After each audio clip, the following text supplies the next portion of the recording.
Torque on electric dipole in an electric field, uniform electric field. किसी भी uniform electric field में कोई dipole अगर दी है तो उस पर टॉर्क क्या एग्जिस्ट करेगा, क्या अप्लाई होगा, उसके बारे में। लेकिन टॉर्क हम पहले समझे तो व्हाट इज टॉर्क। ये मेरे पास मेरे हाथ में मांझा है और ये रॉड है। इस रॉड में इसको लगा दिए हुए और हम इसको खींच रहे हैं तो ये रोटेट कर रहा है। इसका मतलब रोटेट अगर कर रहा है तो कोई रोटेटिंग बॉडी में टॉर्क लगता है, लेकिन टॉर्क लगाने के लिए हमको फोर्स लगाना होता है, टॉर्क जनरेट करने के लिए हमको फोर्स लगाना होता है। लेकिन ये फोर्स जो हम लगा रहे हुए हैं ये एक्सिस ऑफ रोटेशन के अलोंग में, अगर एक्सिस ऑफ रोटेशन ये है और ये हम फोर्स लगाए हुए हैं, तो इस तरह से अगर हम फोर्स लगाए हुए हैं तो आप ध्यान से देखिएगा, ये हम इस एक्सिस ऑफ रोटेशन से फोर्स इसके रेस्पेक्ट में यहाँ टेंजेंट लगा रहे हैं, ये यहाँ लगा रहे हैं। जब भी हम ये लगा रहे हैं वो टेंजेंट ही जा रहा है इस पर। इसका मतलब एक्सिस ऑफ रोटेशन और इसके बीच में जो धागा है उसके बीच का जो फोर्स हम लगा रहे हैं ये इस तरह से जा रहा है। इसका मतलब इसको हम अगर इस फोर्स से, इस तरह के फोर्स से, यहाँ पे आप इसको देखिए, इस तरह से अगर हम फोर्स इस पे लगा रहे हैं तो ये रोटेट करता है। तो कोई भी रोटेटिंग बॉडी के लिए फोर्स का होना बहुत जरूरी है। लेकिन क्या फोर्स ही काफी है? यदि हम इस पे फोर्स लगा दें इस तरह से तो क्या रोटेट करेगा? ये फोर्स अगर हम लगा दें इस तरह से तो क्या रोटेट करेगा? नहीं रोटेट करेगा। लेकिन हम फोर्स अगर इस तरह से लगा रहे हैं तो ये रोटेट कर रहा है। तो फोर्स टॉर्क जनरेट करने के लिए केवल फोर्स ही काफी नहीं है। इसका मतलब कुछ तो डायरेक्शन का बात है, विदाउट डायरेक्शन तो कुछ हो नहीं रहा है। तो अब हम इसको थोड़ा सा और इलाबोरेट कर दें। तो torque is a vector quantity which is dot cross product of distance of force, यानी कि पोजीशन ऑफ फोर्स, जो पोजीशन वेक्टर है और जो फोर्स अप्लाई कर रहे हैं उसका क्रॉस प्रोडक्ट है। तो मान लेते हैं एक डिस्क है, ये जो भी कंसीडर किए थे, इससे हम अगर इस पर फोर्स लगा रहे हैं इसे, और ये जो है डायरेक्शन है, तो इसका मतलब ये टेंजेंट अगर इस पे लगा रहे हैं, टेंजेंट फोर्स लगा रहे हैं, तो ये दोनों के बीच में एंगल क्या हुआ? 90 डिग्री। तो उसके इसमें पोजीशन वेक्टर, यानी कि यहाँ से यहाँ तक का जो डिस्टेंस है, परपेंडिकुलर डिस्टेंस, इसी को कहा जाता है, नहीं ये जो वैल्यू है यहाँ से यहाँ तक का वो है r, और f लगा रहे हैं, और इसका जो है थीटा है, ये थीटा है 90 डिग्री। तो इसका मतलब हो गया इसमें टॉर्क जो है मैक्सिमम रूप में लग रहा है, और दैट इज RF। और अगर हम इसको ऐसे खींचे, इस तरह से अगर हम खींचे, फोर्स ऐसे लगाएं, जिस डायरेक्शन में r है, r का ही डायरेक्शन में अगर लगाएं, r वेक्टर के डायरेक्शन में ही अगर फोर्स को लगाएं तो उस समय थीटा 0 हो जाएगा। यदि थीटा 0 हो जाएगा तो टॉर्क इक्वल्स टू 0। तो ये रोटेट नहीं करेगा। इस तरह से अगर करेंगे तो रोटेट नहीं करेगा। रोटेट करने के लिए हमको उससे ऐसे एंगल में फोर्स लगाना होगा जो कि 0 ना हो। 0 के अलावा कुछ लगाएंगे तो वो काम करेगा। थोड़ा सा तिरछा भी लगा दिए तो काम किया, थोड़ा ऐसा लगा दिए तो ये रोटेट कर गया। तो ऐसे में ये रोटेट कर जाएगा। तो टॉर्क, कोई रोटेटिंग प्रॉपर्टी को लाने के लिए टॉर्क लगाते हैं। गाड़ी में टॉर्क लगता है, वो व्हील जो घूमता है वो टॉर्क के कारण घूमता है, लेकिन बिना फोर्स का कोई टॉर्क जनरेट नहीं हो सकता है। और टॉर्क जो लगा रहे हैं, जहां पे टॉर्क लग रहा है, उसका पोजीशन भी एक्सिस ऑफ रोटेशन से बहुत जरूरी होता है कि देखना कि किस पोजीशन पे हम फोर्स लगा रहे हैं और उसका पोजीशन वेक्टर क्या है और एंगल उसके बीच में क्या है। लेकिन ये तो टॉर्क हुआ।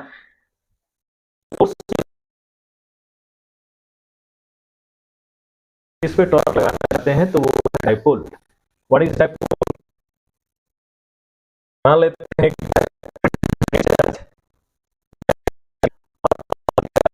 प्लस क्यू पोजीशन सिचुएटेड, इस पोजीशन को ए कह रहे हैं, इसको बी कह रहे हैं, और ये किसी इलेक्ट्रिक फील्ड में रख रहे हैं में है। तो इस पे फोर्स लगेगा। पॉजिटिव चार्ज पे फोर्स का डायरेक्शन ये होगा, in the direction of electric field, और नेगेटिव चार्ज ये होगा away from opposite to the direction of electric field. यानी कि इस पर फोर्स लगेगा, इस पर लगेगा। अगर ये बांध दें इस तरह से, रोटेशन ये है, केस में रोटेट कर जाएगा। ये इस तरह से फोर्स यहाँ लग रहा है, यहाँ लग रहा है, ये इस तरह से रोटेट कर जाएगा। इसका मतलब टॉर्क लग रहा है तभी वो रोटेट कर रहा है। तो इस फोर्स का डायरेक्शन ये होगा, इस तरह से फोर्स लगेगा, और इस फोर्स का डायरेक्शन ये होगा। फोर्स क्या होगा? ये फोर्स जो बी पॉइंट पे लग रहा है, फोर्स हो गया QE, यानी कि इन the direction of electric field. इस पर फोर्स क्या लगेगा, इस पॉइंट पे जो फोर्स लगेगा that is to the direction of electric field. लेकिन नेट फोर्स क्या है, क्वेश्चन पूछा हुआ है जैक का, आप सैंपल पेपर उठाइएगा या जैक का क्वेश्चन बैंक उठाइएगा, तो उसमें एक क्वेश्चन पूछा जाता है कि किसी भी डायोड को यूनिफॉर्म इलेक्ट्रिक फील्ड में अगर रखा जाए तो इस पर फोर्स लगेगा, नेट फोर्स 0 हो गया, जितना ये वैल्यू है उतना ही ये वैल्यू है मैग्नीट्यूड में, लेकिन डायरेक्शन में एक दूसरे का अपोजिट है तो नेट फोर्स यदि यूनिफॉर्म इलेक्ट्रिक फील्ड है तो, यदि इलेक्ट्रिक फील्ड यूनिफॉर्म नहीं रहेगा ये तो उस केस में ये दोनों बराबर नहीं होगा, तो इस पे फोर्स भी लगेगा और टॉर्क भी लगेगा, लेकिन नॉन यूनिफॉर्म इलेक्ट्रिक फील्ड में रखेंगे तब, लेकिन यूनिफॉर्म इलेक्ट्रिक फील्ड में रखेंगे तो उस समय इसका नेट फोर्स 0 हो जाएगा लेकिन टॉर्क लगेगा। लेकिन वो टॉर्क कितना होगा उसको हमको जहां से पास कर रहा है उसको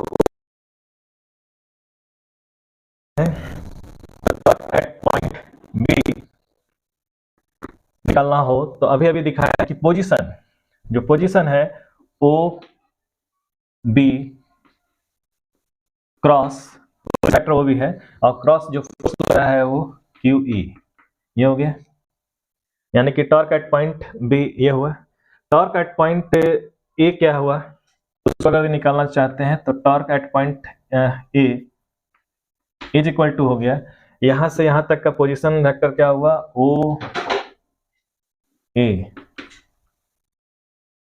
ओ ए, ओ ए हो गया, और क्रॉस फोर्स कितना लग रहा है इस पर, तो ये हो गया माइनस क्यू ई, ये हो गया। तो इसको अगर ये लिखना हो तो हम इस तरह से लिखते हैं minus o a cross product q e, q e.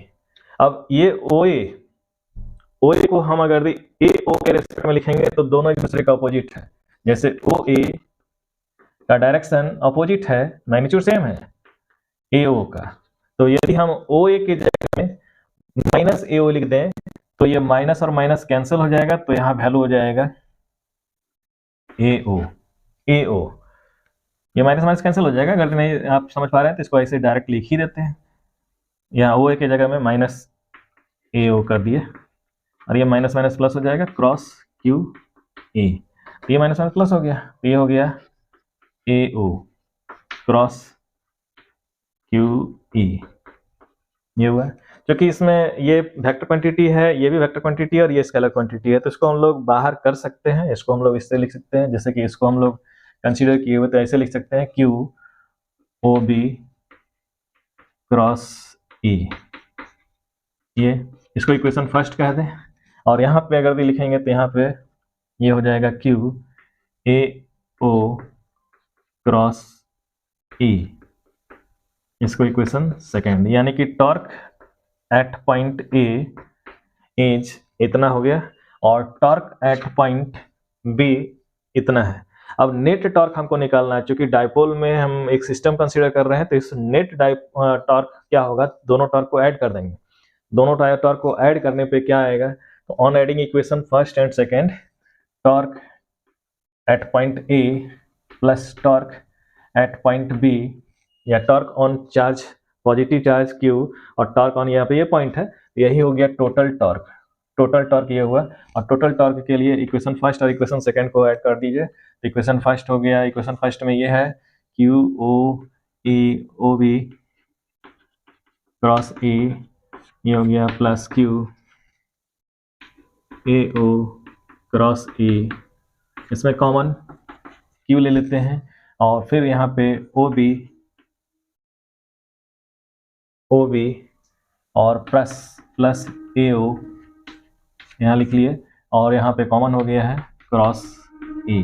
अब देखिए ओ बी और ए ओ प्लस ओ बी को हम लोग डायरेक्ट लिख सकते हैं, डायरेक्ट यहाँ पे हम लोग लिख सकते हैं, क्योंकि हम इसको इरेज नहीं कर रहे हैं, आप एक साथ देख करके कोरिलेट करके आप ज़्यादा बेहतर ढंग से समझ सकते हैं।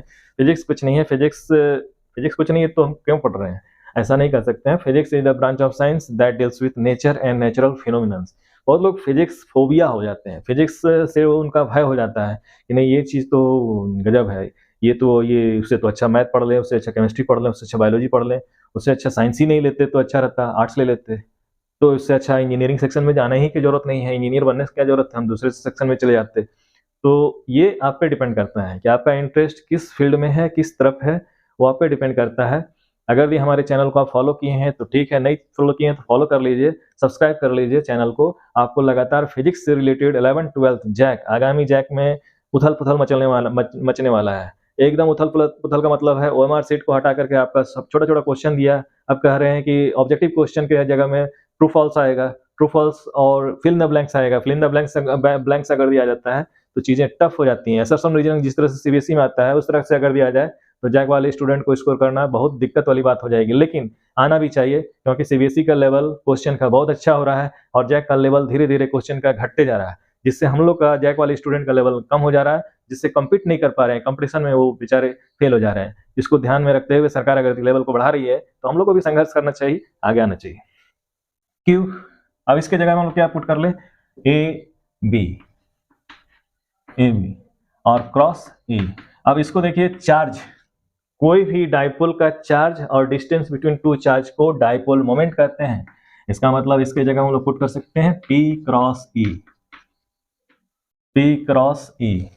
तो इसका मतलब हुआ कि नेट डाइपोल या नेट टॉर्क इस डाइपोल पे क्या हुआ, that is P cross E। इसी को हम लोग को फाइंड आउट करना है और इसको अगर लिखते हैं तो लिखेंगे PE साइन थीटा।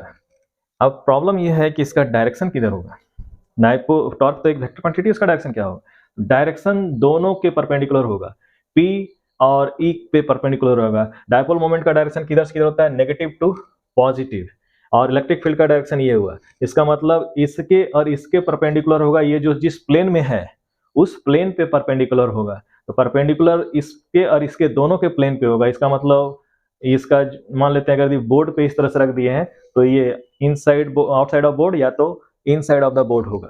तो आउटसाइड ऑफ द बोर्ड या इनसाइड ऑफ द बोर्ड में हम लोग देखेंगे कि मान लेते हैं डाइपोल मोमेंट का डायरेक्शन ये हुआ, ये डाइपोल मोमेंट का डायरेक्शन नेगेटिव टू पॉजिटिव है। अगर हम इस तरह से जा रहे हैं, यहाँ से इलेक्ट्रिक फील्ड की तरफ जा रहे हैं, इधर से इधर की ओर जा रहे हैं, तो हमारा ये जो अंगूठा है वो किधर की ओर पॉइंट कर रहा है, वो पॉइंट कर रहा है इनसाइड की ओर।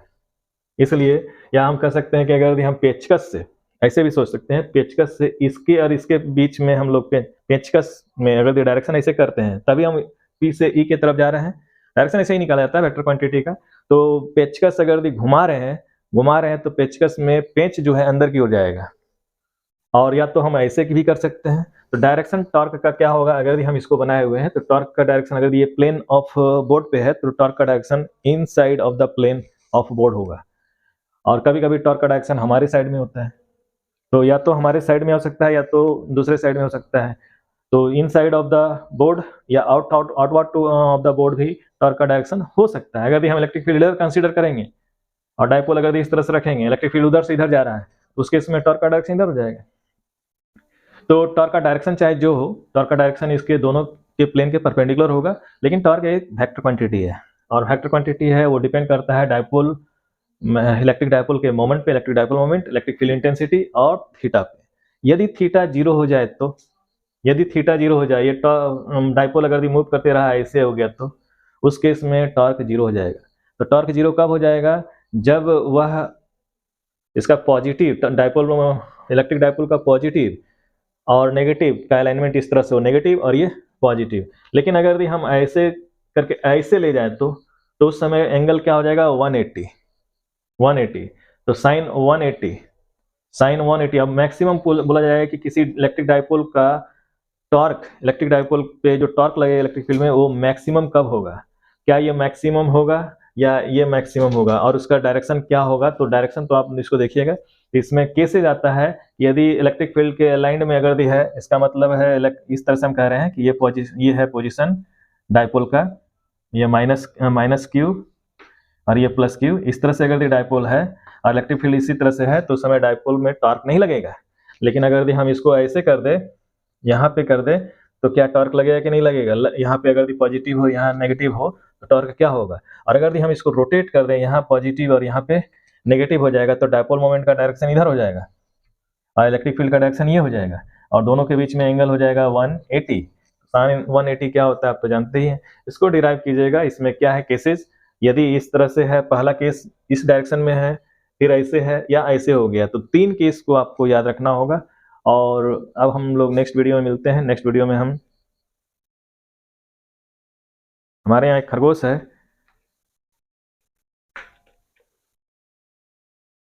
आओ।